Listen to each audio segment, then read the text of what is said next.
ඔයාගේ නමේ තේරුමත් අරගෙන ඔන්න අදත් මම මේ වීඩියෝ එකෙන් ලයික් කරන්න, කමෙන්ට් කරන්න, ෂෙයා කරන්න, එකලා මාත් එක්ක හැමදාම රැඳී සිටින්න. ඔන්න ලස්සන නමක් හම්බ වෙනවා තෂ්නි තෙනායා. ඊටාම නිහඬ ගති පැවතුම් ඇති යහපත් එහෙම නැත්නම් පාරිශුද්ධ නායකත්වයක් හිමි තැනැත්තිය. ඊළඟට දිලංක සඳරුවන්. සඳවැනි මෘදු ගුණයෙන් යුතු දිදුලන සලකුණ. ඒකේ තේරුම. අනූෂා සඳමාලි ඔයා නම් අනූෂා සඳමාලි කියන්නේ සඳවැනි මෘදු ගුණ ඇති උදෑසන දිදුලන තරුව. එහෙමත් නැත්නම් සඳවැනි මෘදු ගුණ ඇති උදෑසනක්සේ සෞම්‍ය තැනැත්තිය. ඒ වගේම මුදිතා කියන්නේ ඊර්ෂ්‍යාවෙන් තොර වූ ඊතා යහපත් තැනැත්තිය. ඔයා දුලාංජලිද? දුලාංජලි කියන්නේ දීප්තිය දෝතින්ගත් තැනැත්තිය. මුදිතා දුලාංජලි නම් බොහොම යහපත් සිතුවිලි තියෙන දීප්තිය දෝතින්ගත් තැනැත්තිය. ඔයාගේ නම තුෂානි නම් තුෂානි කියන්නේ පිනිකැටයක් මෙන් පවිත්‍ර තැනැත්තිය. ඔයා සමීරා හරි සමීර නම් ඔයාගේ නමේ තේරුම තමයි සිසිල් සුළඟ.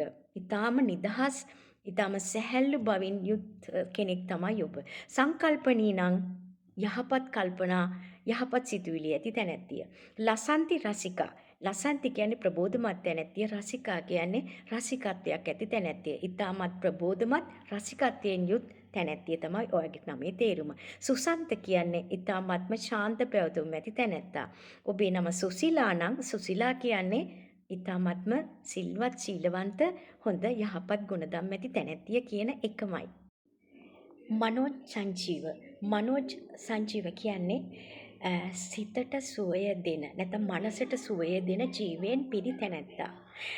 ඊළඟ නම තමයි චන්ද්‍රා, චන්ද්‍රමාලි, චන්ද්‍රවති ඔය වගේ නම් චන්ද්‍රලතා මේ වගේ නම් වල තේරුම තමයි සඳ කියන එක. ඔබ සඳ වගේ හරිම සිසිල් හරිම මෘදු ගුණයෙන් යුතු තැනැත්තියක්. ඒ නම් හැම එකම අපිට ඒ තේරුමට යොදා ගන්න පුළුවන්. ඊට පස්සේ ඊළඟ නම තමයි ප්‍රදීප්. ප්‍රදීප් කියන්නේ පහනක් සේ ආලෝකමත් තැනැත්තා. ඊළඟට පද්මිනී. පද්මිනී කියන්නේ පද්මය කියන්නේ නෙළුම් මලට. ඉතින් ඔබ නෙළුම් මලක් වැන් තැනැත්තිය. ඔයාගේ නම සුරංජනී නම් සුරංජනී කියන්නේ සිත සතුටු කරන තැනැත්තිය. ඒ වගේම තවත් නමක් අයුෂා. අයුෂා කියන්නේ දීර්ඝායුෂ ඇති තැනැත්තිය. ඔයා දිලානිද? දිලානි කියන නමේ තේරුම බබලන තැනැත්තිය කියන එක. ඊළඟ නම ගගනි අමායා. අහස මෙන් අසීමිත ඊ타ත්ම විශ්වාසවන්ත පෞරුෂයකින් හෙබි තැනැත්තිය. ගගනි අමායා. නිශාන්ති. රාත්‍රියමෙන් නිසසල මෙන්ම චමත්කාර ජනක තැනැත්තිය. චින්තා කුමාරි. චින්තා කුමාරි කියන්නේ චින්තන ශක්තියෙන් යුතු කුමරිය. රුවන්. රුවන් කියන්නේ මැණික් කැටයට. පද්මා රංජනී. පද්මා රංජනී කියන්නේ සිත සතුටු කරවන නෙළු මල කියන අදහස. ඉතින් අපි බලමු තවත් නමක් රෝහිණී. රෝහිණී කියන්නේ බබලන තැනැත්තිය. සාහිත්‍යයේ නිතර නිතර ඇහෙන නමක් රෝහිණී කියන්නේ. ඒ වගේම තව ලස්සන නමක් තමයි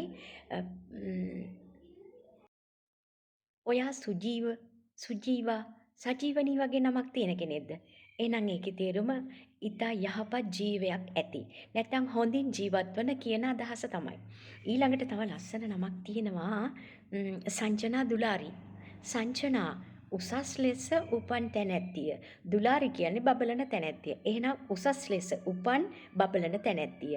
විමුතු අශාන්. විමුතු අශාන් කියන්නේ නිදහස් එහෙම නැත්නම් බොහොම විමුක්තිය ලබාගත් නිහඬ පැවතුම් ඇති තැනැත්තා. ඊටම නිදහස් නිහඬ ඇවතුම් පැවතුම් ඇති තැනැත්තා. තව නමක් සුමිත්‍රා. ගොඩක් දවස් ඉඳලා මේ නම ඉල්ලනවා. සුමිත්‍රා ඊටම යහපත් මිතුරිය. ඔයා ඉතින් බොහොම ආදරණීය මිතුරියක්. ඊළඟට රාජිනී. රාජිනී කියන්නේ රැජින. රාණි කියන්නේත් රැජින. ඔයාගේ නම් මෙතන තියෙනවා නම් ඔන්න නමේ තේරුම මං කිව්වා. හරිනේ?